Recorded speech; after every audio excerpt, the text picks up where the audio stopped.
Pero para que tengas referencia al televidente, ¿qué nos platicas en tu novela? ¿Qué historia es? ¿Qué historia es? Para la gente que no vino a la presentación, no, yo creo que no hay que platicar la historia porque hay que castigarlos de que no vinieron aquí a llenar. Pero no, es la historia de un joven de 28 años que tiene que regresar, una especie de autoexilio, ¿no? Lleva 6 años viviendo fuera de México, no ha regresado al país. En 6 años no ha visto a su familia y se ve obligado a regresar cuando se entera que su papá muere. Y la muerte de su padre lo obliga a regresar a México, a una ciudad de México en la cual él nunca se ha sentido enteramente parte, de la cual siente que no pertenece, una familia de la cual se siente ajeno, un grupo de amigos de los cuales no comprende, una exnovia que ya se casó y tiene un hijo, ¿no? Entonces es la historia de un regreso incómodo y por otra parte la historia es una historia de amor entre entre un hijo y ese hijo recordando a un padre que falleció, intentando encontrar los recuerdos más hermosos de ese padre que falleció unos meses antes de que empiece la novela. Me llama mucho la atención algo que mencionaste al final, es una mezcla de creaciones y ficciones. ¿A qué te refieres? Bueno, de ficciones y de elementos autobiográficos más bien, ¿no? Es decir, todo lo que uno escribe parte de una semillita autobiográfica, ¿no? Y se empieza a asemejar mucho a ti y poco a poco empieza a convertirse en una creación que ya no eres tú, sino ya es una creación, ya es una ficción, ¿no? Vargas Llosa dice que es un striptease a la inversa.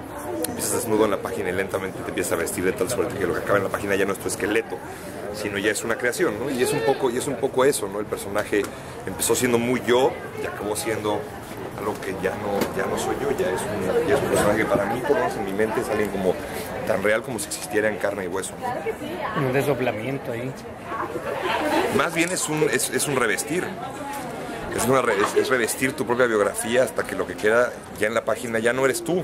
Eres tú, pero con revestido de ficción, ¿no? ¿Qué autores son los que te gustan? Y alguno de ellos se vio como que ahora se ha filtrado a lo mejor en lo que escribes. Bueno, para escribir este libro leí El Gran Gatsby y leí novelas que se asemejaran, ¿no? Quería que se asemejaran al Gran Gatsby, ¿no? Los misterios de Pittsburgh, de Michael Chabon, un autor californiano, o por lo menos que vive en California.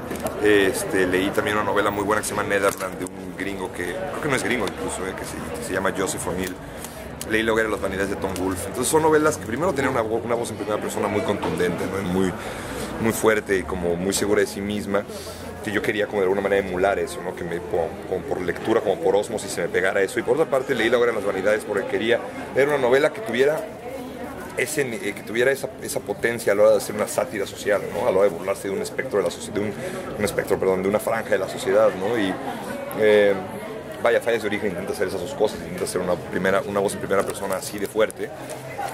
Estoy diciendo que lo logra, ¿no? Porque estamos hablando de grandes novelas, pero intenta hacer una voz en primera persona así de firme y por otro lado intenta burlarse de una parte de la sociedad chilanga, ¿no?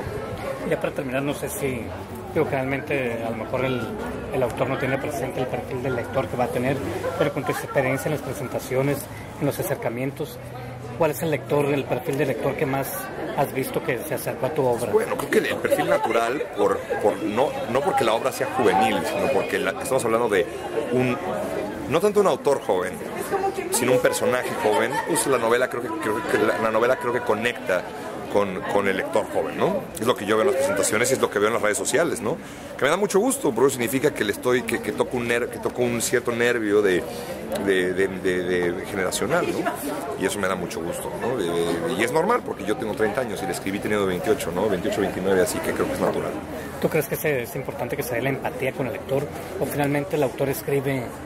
Ahora sí que es importante. No, la empatía con el lector es absolutamente crucial. Me importa muchísimo. Si alguien deja mi novela en la cuartilla número 15, significa que yo no hice bien mi trabajo. Muy bien, muchas gracias. Gracias a ti. Espero no haber echado un choro ahí mareador espantoso.